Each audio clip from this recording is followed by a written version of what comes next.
Assalamu alaikum туғандар. Мына ушулдагы бир тай сатууга чыкты. Кап-кара тай туғандар, эч жеринде агы жок. Жобашы келишкен. Жоон тай экен, курсактуу. Жаныбардын узундуктары, улчун эттери, сандарын көргүлө атчактар. Эч жеринде агы жок экен туғандар тайдын.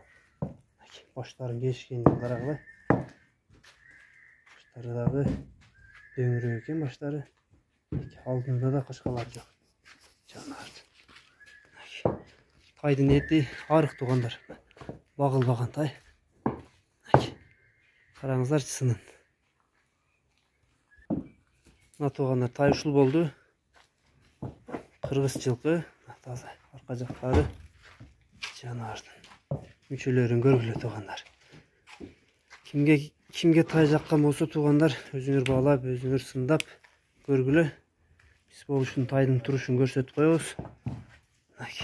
Узундуктарын, алды жактарын көргүлө. Туяктары дагы кара туяк. Шишиктери жок, алды артында 4 туягы тең кара туяк. Жанар.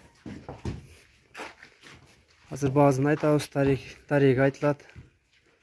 Тай Кербен шаарында, Аксай районуна караштуу. Баазы 90 миң. Номерлер калтырабыз, контакттар туғандар. Номерлерге байланышка чыга бересиңер.